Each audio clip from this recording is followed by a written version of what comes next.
o local da transmissão da palavra de Deus. É o local santo. E sendo pecador, não sou hipócrita. Reconheço as minhas fraquezas, o meu temor e tremor. E mais uma vez reconheço que Deus tem sido fiel para comigo. Somente a graça do Senhor. Amém, irmãos? Irmãos, essa é a escola bíblica dominical. Um instrumento usado por Deus para a capacitação do povo na palavra de Deus. Ora, esse instrumento foi criado na época de 1780 pelo jornalista Robert Hicks, porque ele observou de que existia uma violência juvenil entre jovens e adolescentes, e ele decidiu colocar esses jovens, inicialmente 30 jovens, numa sala para ensinar matemática, a língua inglesa e a palavra de Deus. Essa obra cresceu. O Espírito Santo viu que essa obra era muito boa. Essa obra foi crescendo em toda a terra. E no mês passado, essa obra completou 244 anos. No mês de julho. Eu vejo uma escola bíblica cheia. Para a honra, glória e louvor do santo nome de Jesus.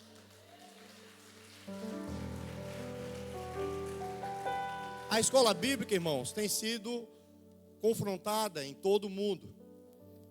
Ela já tem sido eliminada praticamente em muitas igrejas, por novas formatações, novas ideologias, às vezes até muito boas. Mas eu não sei se esse resultado tem sido muito bom, porque eu vejo a sociedade aí fora cada vez mais sendo destruída, sem o conhecimento da palavra de Deus. Eu me lembro conversando agora com os novos decididos, quando se decide a escola, principalmente em acordar pela manhã e dizer assim, olha, vamos para a escola, uma escola normal, de ensino fundamental, de ensino médio. É uma luta com as crianças e com os adolescentes, para eles se levantarem para a escola. Imagina para estudar a palavra de Deus na escola bíblica dominical. Aleluia. Mas esse é um povo de Deus, tem sido fiel e tem ouvido a voz do Espírito Santo. Tem se levantado e vindo nesse lugar. Sabe, irmãos, o ensino da palavra tem sido machucada, pressionada. São mais de 6.000 igrejas que fecham a mais do que abrem nos Estados Unidos por ano. São 50 igrejas que fecham todo dia na União Europeia.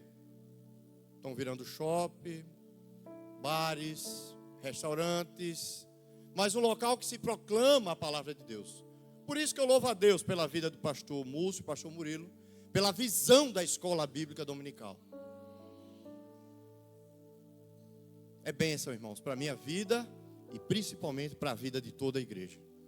Amém? Irmãos, o salmista no Salmo 119, 71, ainda não é a palavra. Ele foi castigado severamente por Deus devido às suas enfermidades, seus pecados. Mas ele declara no Salmo 119, que é o Salmo da palavra, no 71 ele diz, foi bom para mim ter sido castigado. Quem declara uma coisa dessa? Já viu alguém declarar isso assim, Senhor, gostei muito do castigo que o Senhor me deu.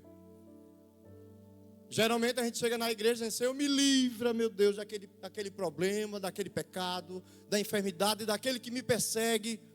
Mas ele declara, foi bom para mim ter sido castigado, para que aprendesse os teus decretos.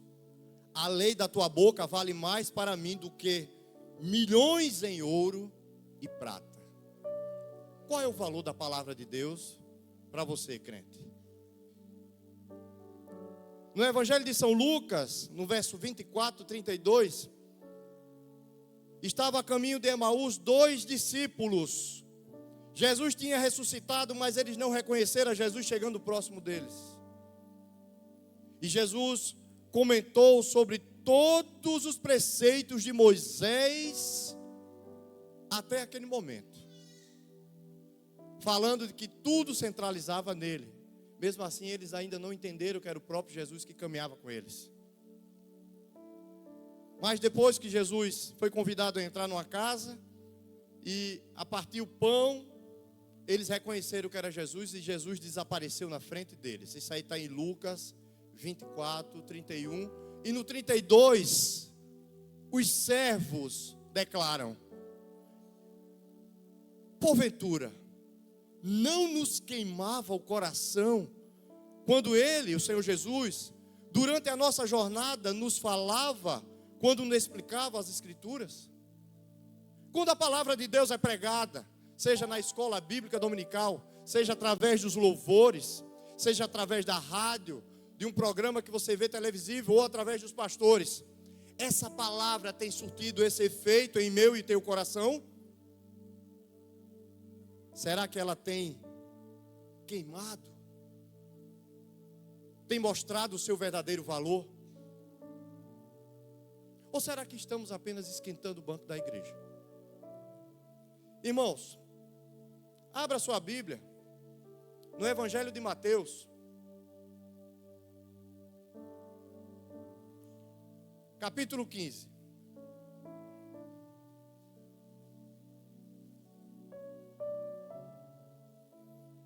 Evangelho de Mateus, capítulo 15, a partir do verso 21. É um texto muito conhecido do povo de Deus, que ele fala de uma mulher cananeia. A demonstração de fé e coragem dessa mulher. Mateus 15, a partir do verso 21, está escrito: saindo daquele lugar, Jesus retirou-se para a região de Tiro e de Sidom. Uma mulher cananeia, natural dali, veio a ele gritando: Senhor, filho de Davi, tem misericórdia de mim. Minha filha está endemoniada e está sofrendo muito. Mas Jesus não lhes respondeu palavra. Então seus discípulos se aproximaram dele e pediram: manda embora, pois vem gritando atrás de nós. Ele respondeu: eu fui enviado apenas às ovelhas perdidas de Israel. A mulher veio, adorou de joelho e disse: Senhor, ajuda-me. Ele respondeu: não é certo tirar o pão dos filhos e lançá-lo aos cachorrinhos? Disse ela, porém: sim, Senhor, mas até os cachorrinhos comem das migalhas que caem da mesa dos seus donos. Jesus respondeu: mulher, grande é a sua fé, seja conforme você deseja. E naquele mesmo instante a sua filha foi curada. Glórias ao nome de Jesus. Louvado seja o nome do Senhor Jesus. Sabe, irmãos, essa mulher era de uma região de Tiro, Sidom, onde hoje praticamente é a região de Beirute. Era uma região também conhecida como Líbano hoje, nos dias atuais. Aquele povo era um povo hoje, ou naquela época considerado como um povo idólatra e inimigo do povo judeu por questões passadas. O povo judeu ficou com sentimento de raiva e de vingança, não perdoava. E vinha Jesus vestido como judeu, com uma comitiva de discípulos e de pessoas que eram judias, seguindo ele, e aquela mulher que não era judia pedia ajuda. Pedia ajuda a Jesus. Sabe? Tornaram na época os filhos de Israel, na época de Juízes 10:6, a fazer o que era mal aos olhos do Senhor. E foi nesse contexto que entrou o pessoal, essas pessoas que viviam na região dessa mulher. Por isso que existia uma certa raiva por eles. Aí o que acontece? Tiro e Sidom, regiões dos dias atuais. Deus traz essa mulher cananeia, que era natural dali, para que se humilhe diante daquele povo, se humilhe diante de Jesus, em busca não da sua bênção, mas da filha que estava endemoniada, estava enferma. Essa mulher, por não ser judia, ela não tinha o respeito dos judeus. Sabe, aquela mulher que não é crente, não vai à igreja, vive talvez da prostituição, da mentira, do engano, e é motivo às vezes de julgamento. Ninguém dá valor, está à margem da sociedade. Aí o povo que é crente diz: oxe, essa mulher já está no inferno. Tem muita gente já julgando assim. Muita gente julgando às vezes até o próximo por não conhecer a sua essência ou o poder de Deus. O poder transformador. Sabe aquele sentimento de desprezo, medo, insegurança, culpa, sem conseguir entregar ou encontrar uma saída para os problemas que cercavam a vida dela? Será que tem gente assim? Sem esperança, sem vida, sem perspectiva, vivendo aí à margem da sociedade, sem ter oportunidade de ver as grandiosidades, as maravilhas da palavra de Deus. Aquela mulher chegou junto de Jesus, gritando: Senhor, filho de Davi, tem misericórdia de mim. Minha filha está endemoniada e está sofrendo muito. Com certeza, irmãos, o Evangelho nos alerta nesse texto para o grito de socorro de muitos que sofrem em toda a terra. Mas o que tenho feito a respeito? Será que eu tenho tido empatia por essa mulher? Será que eu tenho tido misericórdia dessa mulher? Será que eu me coloquei no local dessa mulher? Será que eu tenho dando atenção ou orado por essa mulher? Jesus realizava missões em países vizinhos. Olha a importância da missão. Ele estava passando num país vizinho. Missões transculturais está no coração de Deus. Jesus estava fora da sua região, mas ele tinha um objetivo específico de deixar o nome dessa mulher, a história dessa mulher marcada no livro eterno, e que todos iriam um dia conhecer e ler nas Sagradas Escrituras. Mas essa mulher não era crente, não era do povo judeu. Há um sentimento, sabe, irmão, extraordinário no coração daquela mulher.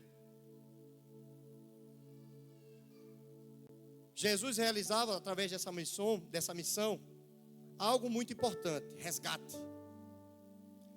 Será que ele tem crescido ou diminuído na terra?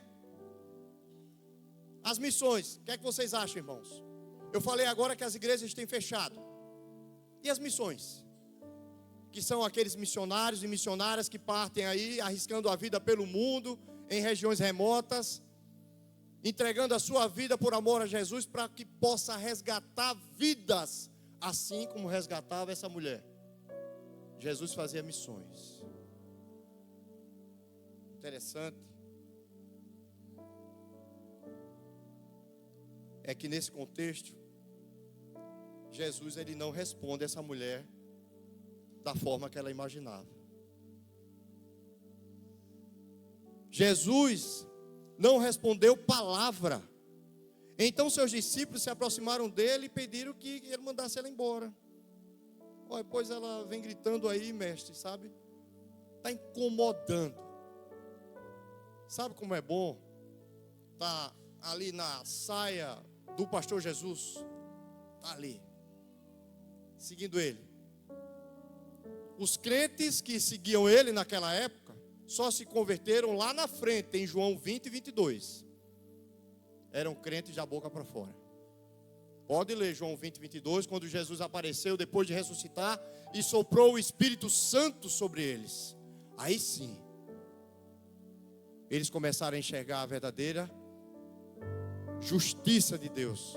Mas nesse momento, eles eram seguidores, cheios de autoridades, que sabiam: Jesus, manda essa mulher embora, está perturbando. Ou talvez ele dizia: dá logo a cura dela, como se Jesus fosse um curandeiro qualquer.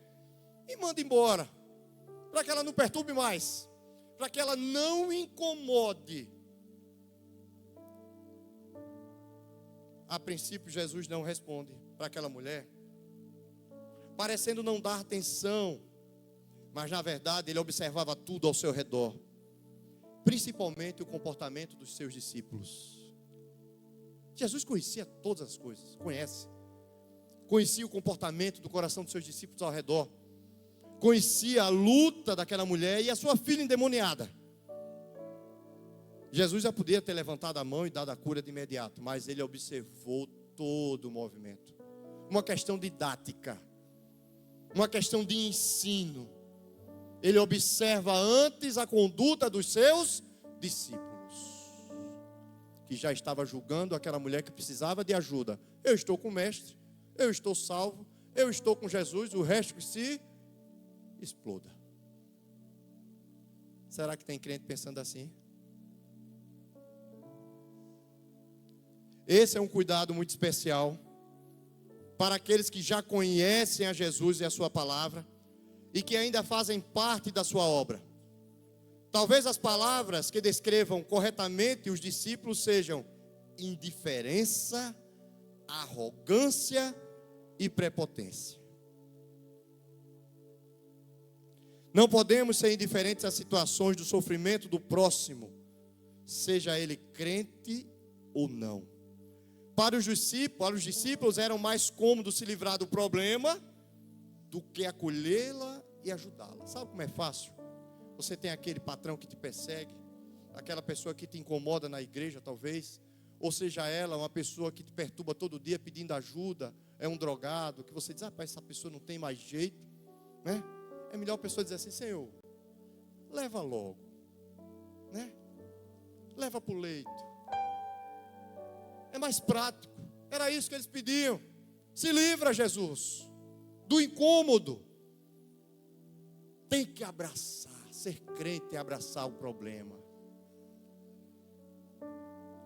Ser crente é abraçar a obra. Ser crente é abraçar Jesus com convicção. A obra de Deus não é só aqui na igreja não, gente, que se faz. É a partir que você parte daquela porta também. Aí você faz a obra de Deus também. Porque Deus concede oportunidades de pessoas necessitadas a se encontrar com aquele que diz que quer ser crente. Seja pedindo esmola, seja com fome, seja drogado, seja doente. Como eu e você estamos agindo quando uma pessoa verdadeiramente pede ajuda? Quando você para com seu carro no semáforo, que vem uma pessoa pedindo ajuda, a gente já julga não conhecendo a situação daquela pessoa. Vem com aquela placa: tenho fome. Deus tem trabalhado isso na minha vida, para que eu não me torne arrogante, sabendo que eu sou pó. Dessa vida nada eu vou levar. Nada. Por isso que a palavra de Deus no salmista, quando eu falei a você, vale mais do que ouro, todo ouro e prata. Parei no semáforo ali perto da Permanente, aqui da João Davino, e uma senhora muito velhinha, mas era muito idosa, estava no sol quente, pedia alguma coisa, mas ninguém dava o menor valor. E por eu parar o carro para poder ajudá-la com algum recurso, o pessoal que já estava atrás já estava incomodado. Sai da frente que eu quero passar. É assim. Jesus, ele não passou a mão em cima de ninguém, porque a Bíblia é didática, mostrando o meu erro e o teu erro, mostrando que ele veio para perdoar as nossas enfermidades, os nossos erros, e conduzir ao caminho da paz, verdade, justiça, santidade. Deus é fiel. Deus é fiel. Não podemos ser indiferentes à situação do sofrimento do próximo. Para os discípulos era mais cômodo se livrar daquele problema. Faltava observar o depois. Com certeza a mulher cananeia e sua filha seria grande seguidora de Cristo. Mas nem isso ela observava. Mas se a gente der uma assistência, eles não vão seguir a Jesus? Ela vai estar com a gente. Melhor, livra-se, Senhor, logo dela. Livra-se. Como eu vou me livrar de alguém? Ou eu quero que a igreja cresça, ou eu quero que ela diminua. O que Deus tem pregado são celeiros grandes, cheios de pessoas santas para o arrebatamento da igreja. Uma preparação de uma igreja cheia em número e cheio principalmente do Espírito Santo de Deus. Quando Deus vai olhar do céu, vai ver aquela igreja está cheia, repleta do meu Santo Espírito, e vai arrebatar a sua igreja. Oh, aleluia! E não de pessoas talvez se achando que são mais especiais do que as outras. Jesus respondeu: eu fui enviado apenas às ovelhas perdidas de Israel. Eita, resposta dura. Jesus. São às vezes as respostas de Jesus para a minha e a sua vida. São respostas às vezes duras. Mesmo a mulher passando por lutas e dificuldades, ainda estava com a sua mulher endemoniada. Mas a resposta de Jesus ainda foi dura, para ver qual era o comportamento dela agora. O dos discípulos ele já sabia. Mas qual era o comportamento da mulher em receber uma palavra dura de Jesus? Para Paulo, disse: a minha graça te basta, porque ele foi esbofeteado 3 vezes, que ele sentia Satanás batê-lo. A resposta de Jesus foi: a minha graça te basta. Será que essa resposta de Jesus era o suficiente para mim e para a sua vida? Para mim sim. Amém, igreja? Aleluia. A graça do Senhor é tudo. É por isso que estamos aqui vivos. Pela graça de Jesus. Pela misericórdia dele. Sem dúvida, Jesus sentia compaixão pela mulher, mas considerou que era uma gentia e também pertencia aos cananeus, que eram inimigos dos judeus. Jesus, como o maior líder, era prudente, mas o Senhor queria despertar fé genuína naquela mulher. Quando Jesus diz não à tua petição, você desiste logo? Ela desistiu? Sim ou não? Você desiste? Ela não desistiu. Ela insistiu. Em João 1,11 está escrito que ele veio para o que era seu, mas os seus não receberam. O próprio povo judeu não aceitou a Jesus. Mas essa mulher era gentil, ou seja, aquela que não era judeu, não era uma gentia, não era uma judia, era gentil. Era aquele gentil, era todo aquele que não era judeu. Essa estava buscando a ele verdadeiramente. Jesus sabia disso. A mulher veio, depois de uma resposta dura dessa, ela podia muito bem ter dado as costas e ido embora. Mas em Mateus 15, 25 diz assim, que a mulher veio, adorou de joelho e disse: Senhor, ajuda-me. Quando a pressão de Jesus foi não, ela não deu as costas ou deixou para lá. Ela pediu de pé, agora ela pede de joelho. O Senhor Jesus é Deus. Ele é Rei. Ele é Senhor. Ele não é um mordomo para estar cumprindo os caprichos do Sandro ou dos irmãos da igreja de qualquer jeito. Senhor, eu quero, eu preciso. Amém. Eu sei que você quer, que você precisa, mas não é de qualquer jeito. Essa mulher cananeia não era do povo judeu, não era do arraial dos judeus, não estava seguindo a Jesus, pediu ajuda de longe, mas o coração dela era verdadeiro, a luta dela era fiel, era certa. Jesus ouve e conhece o coração do crente. Conhece verdadeiramente o meu coração, conhece o teu coração. A mulher decidiu não ir embora. A mulher veio à presença de Jesus, adorou de joelho e disse: Senhor, ajuda-me. Isso sim é que é persistência. Isso sim é uma mulher abençoada. Isso sim é uma mulher de coragem. Não recuou apesar da sua luta, da sua dificuldade. Mesmo Jesus não abençoando de imediato. Mas ela persiste na presença do Senhor. Ela insiste na presença do Senhor. É uma persistência linda e abençoada. E nós? Como nos apresentamos diante do Senhor? Porque ela conhece a sua situação. E eu e você, conhecemos verdadeiramente a nossa situação? Jesus conhece todas as coisas. Jesus conhece a nossa luta e as nossas dificuldades. Mas Jesus espera uma iniciativa nossa. Qual a iniciativa eu devo tomar? De qual forma verdadeiramente eu tenho buscado ao Senhor? Jesus ainda endureceu mais um pouquinho. Ela não se ajoelhou. Ela não foi embora, ela se ajoelhou.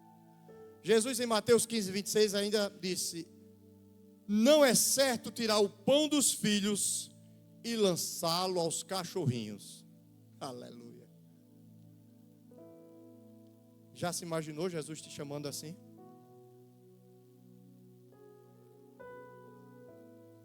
E aí?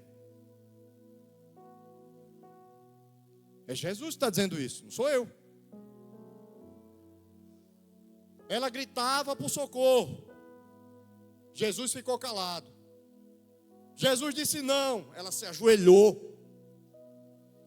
Jesus disse: eu vou dar a bênção aos cachorrinhos.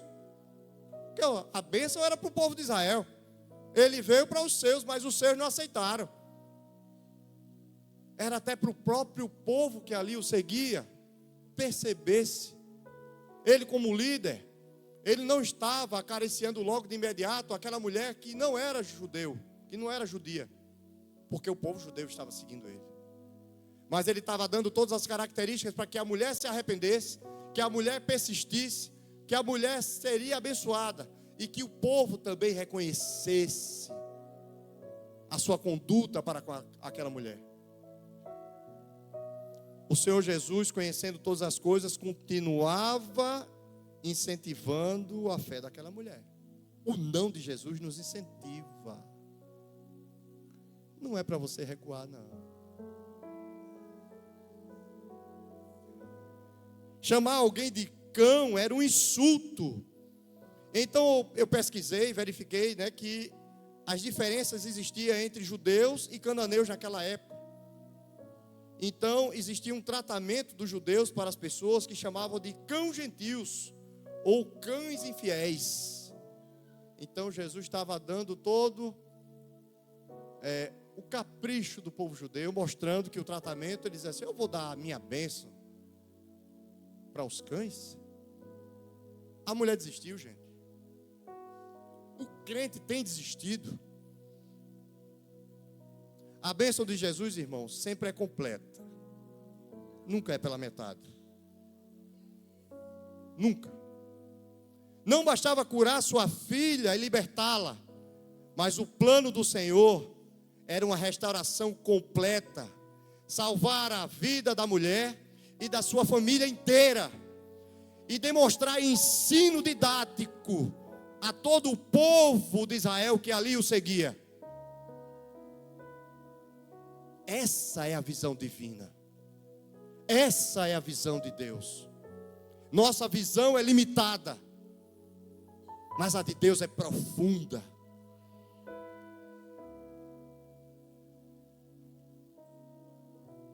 Além de tudo isso, Jesus, com toda aquela dureza, ele pregava o verdadeiro amor. Disse ela, porém, a resposta da mulher: ora, ela já tinha dito a dura, porque Jesus ficou calado, não dando resposta. Jesus disse não para ela, ela se ajoelhou. Depois Jesus chamou ela de cão, humilhando ela mais ainda. Mas aí o que acontece? Disse ela, porém, sim, Senhor, mas até os cachorrinhos comem das migalhas que caem da mesa dos seus donos. Será que eu tenho me humilhado assim que nem essa mulher? Porque é assim que Deus ama a corações contritos, quebrantados diante dele. Humilhai-vos diante da potente mão de Deus, porque a vosso tempo ele vos exaltará.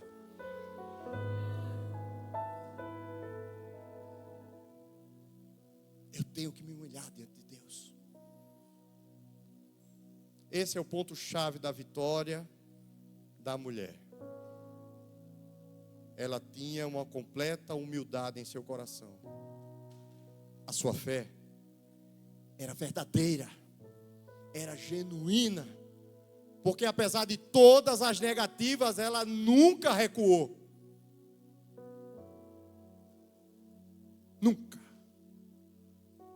Nunca desistiu.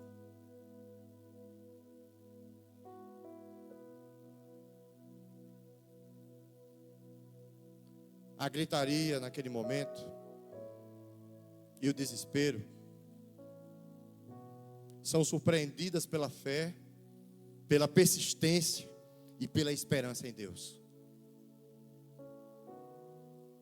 Jesus respondeu: mulher, grande é a sua fé, seja conforme você deseja. E naquele mesmo instante a sua filha foi curada. Quantos crentes poderiam estar ouvindo essa mesma palavra do Senhor Jesus? Sandro, grande é a sua fé, seja conforme você deseja. Será que a igreja tem desejado dessa mesma forma? Será que Jesus vai declarar isso sobre a sua igreja? Declare com fé: sim, Senhor Jesus, sim. Creia no Senhor Jesus o tempo todo. Jamais Ele vai desistir da minha vida e da sua vida. Jamais Ele vai recuar, mesmo diante do meu e do teu pecado. Mas eu preciso ter uma atitude semelhante à dessa mulher. Essa história está gravada no livro eterno que é a Bíblia Sagrada. E essa história ficou gravada para toda a eternidade. De uma mulher que foi persistente, mesmo diante da negativa do próprio Deus. Deus jamais desistirá de mim e de você. Que essa história dessa mulher cananeia possa servir de exemplo. E que a busca constante do crente, não somente nessa igreja, mas em toda a terra, seja uma busca através da humildade. Coração contrito, coração quebrantado, coração se humilhando diante da potente mão de Deus, reconhecendo que Ele é Senhor e Rei, e que tem o domínio de toda a terra.